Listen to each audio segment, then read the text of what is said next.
c'est l'histoire d'un jeune homme qui rencontre un autre jeune homme. Et ces deux jeunes gens, l'un étant professeur et l'autre élève, ces deux jeunes gens tombent amoureux l'un de l'autre et ils vivent une belle passion assez classique, mais une belle passion dans de beaux paysages, assez harmonieuse. Et il y a aussi en même temps l'évolution politique d'un pays, l'Algérie, qui est là. Ils ne sont pas seuls au monde, ils ne sont pas dans un désert, même s'ils sont aux limites du désert. Et puis il y a, quelque temps plus tard, un détournement d'avion, un avion qui, parti d'Alger, devait se diriger vers Paris. C'est là que se déroule la fiction que j'ai créée. Certains éléments ne sont pas de fiction pratiquement. Tout le déroulement de l'avion est raconté à peu près tel qu'il s'est passé, sauf quelques passages. Donc voilà, c'est proche de ce qu'on appelle l'autofiction, mais ça n'en est pas tout à fait une. Voilà ce qu'était le texte que j'ai tenté d'écrire, que j'ai écrit. Je pense que écrire un roman, c'est vouloir mettre un peu de lumière sur le monde. Alors il y a des romans éblouissants qui tout d'un coup éclairent tout, je ne sais pas, la recherche du temps perdu, tout d'un coup jette une lumière sur le monde qui transforme le monde. Je n'ai pas cette prétention, pas encore en tout cas, mais peut-être une petite lumière, mais j'ai l'ambition, et je crois avoir réussi, à éclairer un pan des relations humaines et un pan aussi des relations euh, entre les hommes au-delà des frontières politiques, au-delà des frontières idéologiques, au-delà des frontières religieuses.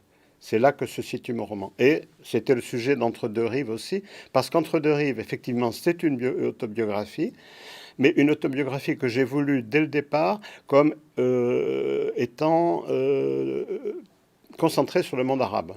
J'aurais pu raconter d'autres choses. Par exemple, j'aurais pu parler beaucoup de la Grèce, qui compte énormément pour moi. Euh, je, je, de l'Italie, de l'Espagne. J'aurais pu parler de mes amours d'une façon beaucoup plus approfondie, que je ne l'ai fait. Je ne les ai pas omises, mes amours. Mais néanmoins, c'était par petites touches.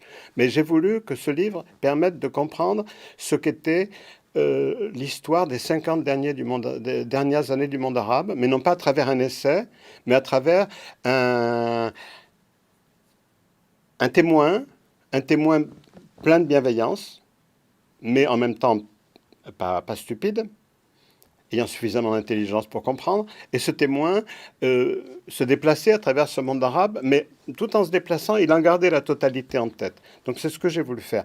Là, je me suis concentré sur une histoire qui portait précisément sur ce qui est un thème actuellement très contemporain, très ressassé même, qui est celui du basculement dans l'islamisme. C'est ça qu'il y a dans ce texte. Ce basculement dans l'islamisme, j'aurais pu écrire un texte sur le basculement dans autre chose que l'islamisme. Le basculement, ça peut être dans la folie, ça peut être dans... on peut s'engager aussi en politique comme on s'engage en religion. Mais là, il y a quelque chose d'assez fort, parce que ce basculement dans l'islamisme, c'est un basculement vers tout un toute une identité, tout un passé, tout ce qu'on sent être une identité, un passé, quelque chose qui nous est propre. Et à partir de là, faire comprendre, mais dans un cas très particulier. Je n'explique pas l'assassin qui a poignardé la femme gendarme l'autre jour. Ce n'est pas du tout le même personnage, ce ne sont pas du tout les mêmes sentiments. C'est une autre histoire qu'il faudrait écrire. Mais j'ai quand même jeté un petit un petit peu de lumière, une petite lueur sur cette réalité qui n'est pas tellement décrite. On ne voit pas tellement de l'intérieur. On manque d'empathie. Euh, et je voudrais dire que même si on a un ennemi, qui dans certains cas est réellement un ennemi, puisqu'il nous tue. Mais même si on a un ennemi, ça ne nous interdit pas d'essayer de comprendre ce qu'il y a dans sa tête. D'essayer de voir qu'il y a derrière une personne humaine. Alors, certains me disent, ouais, à ce moment-là, tu peux tout expliquer, tu peux expliquer l'évolution de Hitler. Oui, d'accord, peut-être, mais enfin bon. En tout cas, moi, ce que j'ai voulu raconter, c'était pas ça, c'était l'histoire d'un jeune homme bien, bien, extrêmement bien, mieux que ses camarades, plus éveillés, plus ouverts, plus intelligents, qui en plus se livrent à l'amour, qui n'a pas peur de ça, qui n'a pas peur de vivre sa vie et qui tout d'un coup fait ce basculement. On a le sentiment, quand on écrit, de rendre le monde plus clair, de faire un effort de débroussaillage, enfin, après avoir lu un roman, on n'est pas le même qu'après l'avoir, qu'avant de l'avoir lu, normalement.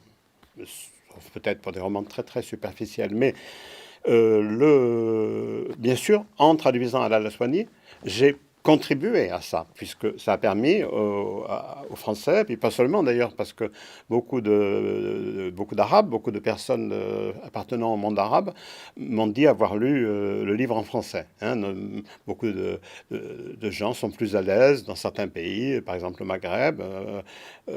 En tout cas, il se trouve que beaucoup de gens provenant du Maghreb ou même d'Égypte parfois m'ont dit avoir lu le livre en français. Donc j'ai contribué à ce moment-là, mais ce n'est pas mon travail. Hein. Moi, mon travail, il a quand même été important. Ça a été celui de faire passer ce livre en français. Et faire passer ce livre en français, ça veut dire en faire un livre acceptable pour un lecteur français. Je n'aime pas généralement lire de traduction parce que je suis hérissé à chaque ligne. Euh, je me, je me rends compte, enfin, j'ai le sentiment que ce n'est pas, c'est un livre traduit, que derrière il y a autre chose, il y a une langue dont on n'a pas su faire passer l'essentiel. Et moi, mon effort a été de faire que ce soit un livre qui soit reçu en français sans que l'on ait ce sentiment. Et je crois que c'était le résultat pour celui-ci comme pour les autres, puisque après Alain Laswani, il y a eu, après l'immeuble Yacoubian, il y a eu Chicago, il y a eu ensuite l'Automobile Club du Caire, J'aurais maître égyptien, et j'ai couru vers le Nil. Je pense que je n'en oublie pas. Et puis aussi, il y en a un autre. Oui, j'aurais maître égyptien, Chicago, j'ai couru vers le Nil, l'Automobile Club du Caire, voilà. Enfin, puis plus quelques traductions de recueils d'articles, parce que Alain Souhaité est un merveilleux éditorialiste qui écrit des articles comme on écrit des nouvelles. Hein. Très drôle, très pleine de vie, pleine de... Et donc j'ai eu beaucoup de plaisir à le faire. Je crois que d'ailleurs je lui ai téléphoné récemment pour savoir si j'allais avoir bientôt un livre. Alors j'espère bientôt en avoir un à nouveau à traduire, oui.